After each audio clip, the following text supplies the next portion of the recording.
Driver transformer का काम क्या होता है कि ऑसिलेटर विभाग से कोई सिग्नल लेना और उसे बूस्ट करके स्विचिंग मॉसफेट तक पहुंचा देना। तो ये ड्राइवर सर्किट है।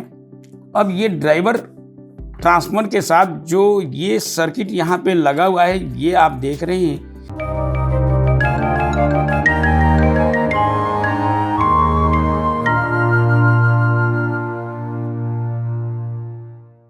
हेलो फ्रेंड्स, मैं Mohammad Quddus Multitech e vehicle lab में आपका बहुत बहुत स्वागत है।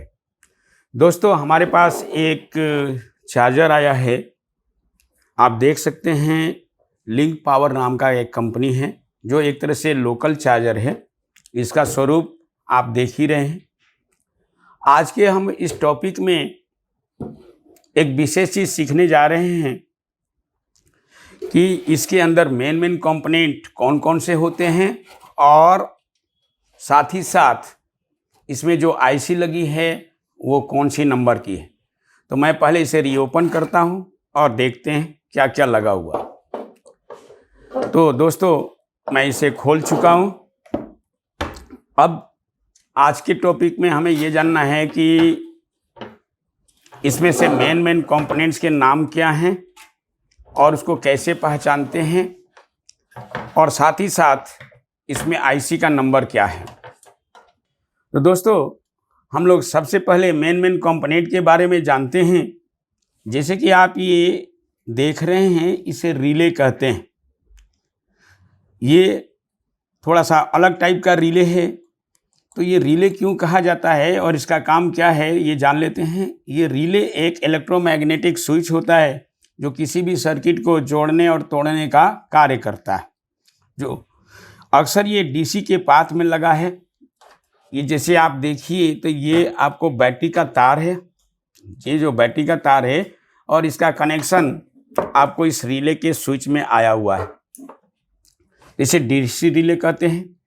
ये आपको चॉकिंग कॉइल, इसे क्या कहेंगे हम, चॉकिंग कॉइल। मुख्य रूप से इसका काम ये होता है कि आपके चार्जर के अंदर जो ये डायोड लगा हुआ होता है, जिसे हम आउटपुट डायोड भी कहते हैं, जिसे दूसरा नाम शॉटकी डायोड भी है। तो इस शॉटकी डायोड को ओवरहीट से बचाने के लिए लगाया गया है। उसके बाद ये आउटपुट फिल्टर कैपेसिटर है और इसके साथ एक बॉक्स के अंदर एक छोटा सा सर्किट इसके अंदर बंद है। जैसे कि अक्सर आम सर्किटों के अंदर ये नहीं होता, लेकिन यहाँ पर एक छोटा सा सर्किट इसके अंदर बंद किया गया है जो कि एज ए कंपैरेटर यूज किया गया है। तो अगर हम इस डब्बे को खोलेंगे तो इसके अंदर सर्किट निकलेगा। जैसे कि आप ये देख सकते हैं, ये डब्बे का ही ये पिन निकले हुए हैं, जिसे एक छोटा सा मॉड्यूल भी कहा जाता है। अगर टेक्निकल भाषा में कहा जाए तो इसे डब्बा कहना गलत होगा और इसका नाम है मॉड्यूल। तो अब कुछ चार्जर के अंदर मॉड्यूल भी लगने लगे हैं, जैसा कि आप ये देख रहे हैं, और ये इसकी पिनें हैं। तो इसको अगर डब्बे को खोलें या मॉड्यूल को खोलेंगे, प्लास्टिक को हटाएंगे, तो इसमें सर्किट निकलता है। मुख्य रूप से ये कंपैरेटर इसके अंदर बंद है। ये कंपैरेटर क्या होता है, इसकी विस्तृत जानकारी आपको यहाँ पे मिलती है। उसके बाद ये एसएम ट्रांसफार्मर कहलाता है। इसे स्विच मोड ट्रांसफार्मर के नाम से भी जाना जाता है और इसी के बेस पर हम इस चार्जर को एसएमपीएस बेस चार्जर भी कह सकते हैं। दोस्तों, उसके बाद अब आते हैं ये और ये दो आप ट्रांसफार्मर देख रहे हो। तो ये ट्रांसफार्मर का नाम है ड्राइवर ट्रांसफार्मर। तो ये ड्राइवर ट्रांसफार्मर का काम क्या होता है कि ऑसिलेटर विभाग से कोई सिग्नल लेना और उसे बूस्ट करके स्विचिंग मॉसफेट तक पहुंचा देना। तो ये ड्राइवर सर्किट है। अब ये ड्राइवर ट्रांसफार्मर के साथ जो ये सर्किट यहाँ पे लगा हुआ है, ये आप देख रहे हैं। तो इसे क्या कहते हैं, यानी 4 आपको ट्रांजिस्टर लगा है, जिसे हम ड्राइवर ट्रांजिस्टर के नाम से जाना जाता है। ये ड्राइवर ट्रांजिस्टर, ये 4 कंपोनेंट लगे हैं। यानी एक ड्राइवर के लिए 2 बने हुए हैं, यानी इस ड्राइवर के लिए ये 2 ट्रांजिस्टर और इस ड्राइवर ट्रांसफार्मर के लिए 2 ट्रांजिस्टर, जो कि आप देख रहे हैं कि इसका ट्रैक, अगर मैं ये देखिए, ये ड्राइवर ट्रांजिस्टर है, ये के पिने हैं, बेस एमीटर कलेक्टर, ये भी बेस एमीटर कलेक्टर, फिर उसी तरह से इसमें भी बेस एमीटर कलेक्टर। और अगर मैं इसको लेके चलूँ तो ये ड्राइवर ट्रांसफर की पिनें हैं जो कि प्राइमरी हिस्सा होता है, वो प्राइमरी में ये सिग्नल प्रोवाइड करता है। और इसका ठीक अपोजिट जो सेकेंडरी होता है, सेकेंडरी कहते हैं इसको, जैसे कि आप ये देख रहे हैं इस साइड में सेकेंडरी। और अगर मैं इसे ट्रेस करूं तो ये जिस पिन पे जाएगा उसे क्या कहते हैं, स्विचिंग। जैसे कि आप देखिए 1 2 और ये 3 पिन और 1 2 और ये 3 पिन। तो ये जो है आप इधर से आप स्पष्ट देख सकते हैं, ये स्विचिंग मॉसफेट है। ये क्या है, स्विचिंग मॉसफेट।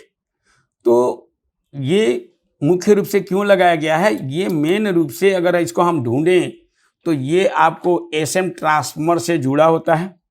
तो जब ये ओसिलेटर विभाग काम करता है, उसके बाद ड्राइवर विभाग काम करता है, ड्राइवर विभाग काम करने के बाद आपको स्विचिंग विभाग काम करता है। जब स्विचिंग होने लगता है, यानी स्विचिंग का मतलब होता है ऑन ऑफ होना, बड़ी तेजी से ऑन ऑफ होना, तो फिर ये आपको एसएम ट्रांसफार्मर काम करता है, फिर यहाँ से आउट हो जाता है वोल्टेज। और यहाँ से ट्रांसफार्मर से जो सेकेंडरी से वोल्टेज आउट होगा वो एसी के फॉर्म में होगा। और फिर ये जो दो मॉसफेट जैसा ही दिख रहा है, लेकिन ये मॉसफेट नहीं कहते, इसे क्या कहते हैं, शॉर्टकी डायोड या आउटपुट डायोड। तो दोस्तों इसमें अगर हम देखा जाए तो इसमें गौर से देखें तो तीसरा पिन नहीं है, केवल 2 ही पिन का ये लगा हुआ है। तो 2 पिन का अगर कोई कंपोनेंट लगा है मॉसफेट जैसा, तो उसे हम पावर डायोड भी कह सकते हैं। तो यहाँ पे हम ये कहेंगे कि यहाँ पे क्या लगा हुआ है, पावर डायोड। लेकिन दूसरे चार्जर के अंदर 3 पिन का अगर कोई डायोड लगा है, उससे क्या कहा जाता है, शॉर्टकी डायोड। अब आते हैं इसके आईसी पर। तो दोस्तों अगर मैं आईसी को ध्यान से देखूं तो इसके नंबर कुछ नहीं लिखे हुए हैं, यानी नंबर है ही नहीं, या ये कहिए कि मिटा दिया गया है, इसके नंबर इस पे बिल्कुल नहीं। तो दोस्तों ये नंबर कैसे जानेंगे, जबकि ये नंबर जो मैन्युफैक्चरिंग करता है तो वो जानबूझ करके नंबर को मिटा देता है कि कोई नकल न कर सके। लेकिन ऐसा नहीं है कि अगर कोई आईसी का नंबर न लिखा हो तो आप उसके नंबर नहीं जान सकते। आप इसके नंबर को बड़ी आसानी से समझ सकते हैं, जान भी सकते हैं, लेकिन इसके लिए आपको ट्रेसिंग काफ़ी मजबूत होनी चाहिए, तब आप जान सकते हैं। तो अगर हम इसे ट्रेस करें तो इसके नंबर को बड़ी आसानी से हम बता सकते हैं कि इसका नंबर क्या है। और देखिए ये दूसरा वाला भी जो आईसी है इसके भी नंबर नहीं हैं, यानी ये दोनों आईसी है, इसके नंबर पूरी तरह से मिटाई जा चुकी है। हमने इसे लेंस से भी देखने की कोशिश की, लेकिन यहाँ पे इसके नंबर बिल्कुल मुझे नहीं मिले। तो क्या मैं इसको रिपेयर नहीं कर सकता? कल कोई आईसी खराब हो जाएगी तो कौन सा नंबर लगेगा, ये सवाल उठता है। तो जवाब ये है कि नहीं, बिल्कुल आप रिपेयर कर सकते हैं। अगर आपकी अच्छी ट्रेनिंग है, एक अनुभवी व्यक्ति आपको ट्रेनिंग दे रहा है, तो निश्चित रूप से इसका आंसर भी दे सकता है। लेकिन इसके लिए आपकी ट्रेसिंग काफ़ी मजबूत होनी चाहिए, तब जा कर के इसका आंसर मिलता है। तो दोस्तों मैं इसका नंबर क्या है ये मैं थोड़ा सा इस वीडियो में क्लू दे रहा हूँ, बाकी आप यहाँ आएंगे तो इसके बारे में पूरी जानकारी दी जाएगी।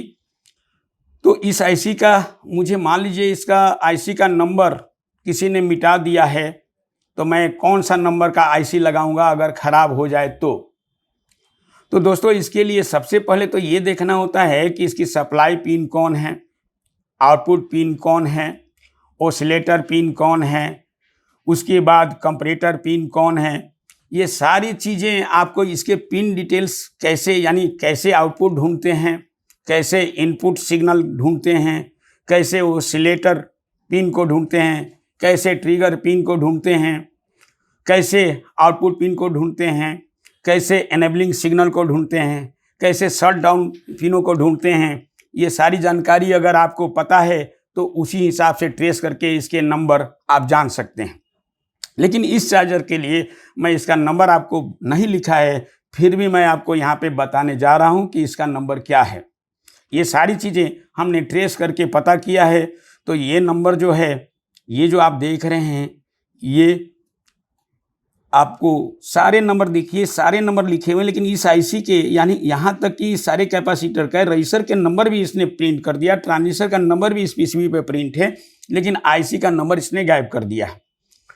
तो इसलिए किया गया है कि ये नकल नहीं किया जा सकता। तो इस आईसी का नंबर मैं आपको बता दूं तो ये SG3525 आईसी है, SG3525 आईसी है। और ये दूसरा जो आप देख रहे हैं ये 14 पिन का, ये LM324 आईसी है। तो ये सारी जानकारी मुझे कैसे मिला है, तो इसके लिए आपको काफ़ी अनुभवी व्यक्ति ही बता सकता है। जैसा कि मैंने पहले भी बताया, एक बार फिर से सुन लीजिए कि आपको ये क्या क्या पता होना चाहिए। आउटपुट पिन कौन है और उसकी ट्रेसिंग क्या है, इनपुट पिन कौन है उसकी ट्रेसिंग क्या है, ट्रिगर पिन कौन है और उसकी ट्रेसिंग क्या है, उसी तरह से एनेबलिंग सिग्नल पिन कौन है और उसकी ट्रेसिंग क्या है, शॉट डाउन पिन कौन है, इसकी ट्रेसिंग क्या है। अगर ये सारी चीज़ें अगर आपको मालूम है तो किसी भी आईसी की नंबर मिटा भी दी जाए तो आप बड़ी आसानी से इसके पिनों के बारे में जान सकते हैं। तो आई होप आपने समझ लिया होगा ये पॉइंट।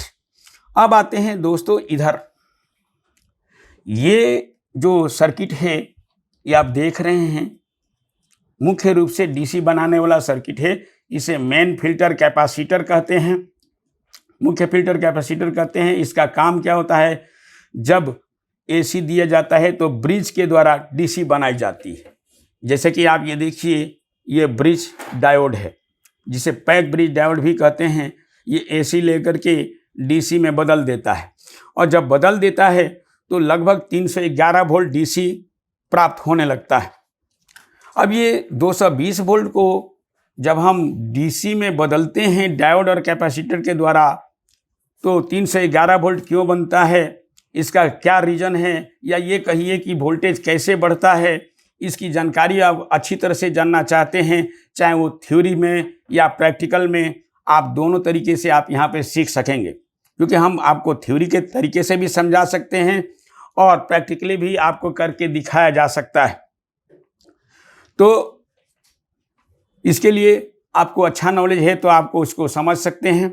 अब आते हैं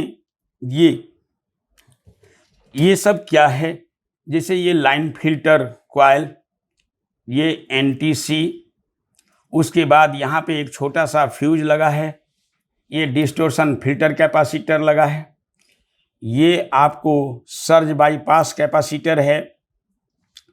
और अब लास्ट वाले पॉइंट की बात करूं तो इसमें कुछ कंपोनेंट लगे हुए हैं और कुछ मिसिंग हैं। जैसे कि आप यहाँ देखिए कि यहाँ से कुछ यहाँ से खोल दी गई है या खुली हुई है। तो ये है क्या, इसमें एक तो आपको आईसी के नंबर गायब है, यानी मिटा दिया गया है, आईसी लगी जरूर है, तो इसके बारे में मैंने आपको बता दिया। अब यहाँ पे एक दूसरा क्वेश्चन ये बनता है कि यहाँ पर क्या लगेगा। तो दोस्तों अगर आप गौर से देखें तो यहाँ पे कुछ नहीं है, तो ये क्या है ये जानना है, इस पर क्या लगाया जा सकता है। तो ऐसे बहुत सारे प्रॉब्लम आपके सामने आएंगे कि कुछ चीज़ें हटा दिया जाता है। यानी लोगों का ये मेंटेलिटी है कि अगर मेरे से ये ठीक नहीं हुआ तो किसी से भी ठीक ना हो, इसलिए वो चीज़ें वहाँ से हटा दिया जाता है। तो ये जानबूझ के हटाया हो या अनजाने में हटाया हो, तो क्या इसको हम रिपेयर नहीं कर सकेंगे? बिल्कुल कर सकते हैं, बशर्ते यहाँ पे कौन सा चीज़ लगेगा, कौन सा कंपोनेंट लगेगा, ये पता करना होगा। तो अगर हम गौर से देखें तो इसमें 3 पिने इधर हैं और 3 पिने इधर, यानी टोटल है 6 पिन। और ये हीट सिंक दिखा रहा, ये सिंबल ऑफ हीट सिंक है, इसका मतलब ये कंपोनेंट हीट सिंक पे लगा होगा। अब इसमें कौन सा कंपोनेंट लगेगा ये हम कैसे पता करेंगे? तो फिर बात यही आती है कि आपकी ट्रेसिंग काफ़ी अच्छी आनी चाहिए। बहुत ही अच्छी ट्रेसिंग अगर आप करना जानते हैं तो निश्चित रूप से इसको जान सकते हैं। अब इसको हमें क्या करना होगा, इसके पिन डिटेल्स निकालने होंगे। यानी ये पिने जो 6 पिने हैं वो कहाँ कहाँ गई है। अगर आप इसके पिन डिटेल्स निकाल सकते हैं, ट्रेस करके इसके पिनों के नाम को जानते हैं, जान सकते हैं, तो निश्चित रूप से आप इस पे कौन सा कंपोनेंट लगेगा ये आप बता सकेंगे। जो कि यहाँ पे इन्हीं सब चीज़ों पे खास ध्यान दिया जाता है, क्योंकि हमें पता है कि फील्ड में क्या क्या प्रॉब्लम आती है। वो सारी प्रॉब्लम मैंने फेस किया है, तो कोई दिक्कत नहीं होती मुझे ये बताने में। तो दोस्तों मैं यहाँ पे बस इतना क्लू दे सकता हूँ कि यहाँ पे एक STR लगता है, यानी यहाँ पे STR लगेगा। और कौन सा नंबर लगेगा? तो 565R, यानी STR 565R लगेगा, जो कि हीट सिंक पे लगाना पड़ेगा मुझे। अब आप पूछेंगे कि ये कैसे आपको पता? तो जवाब मेरा ये है कि इसके लिए ट्रेसिंग आपको काफ़ी अच्छी होनी चाहिए, और केवल एक ही चार्जर पे नहीं होनी चाहिए, एक ही तरह के मॉडल पे नहीं होनी चाहिए।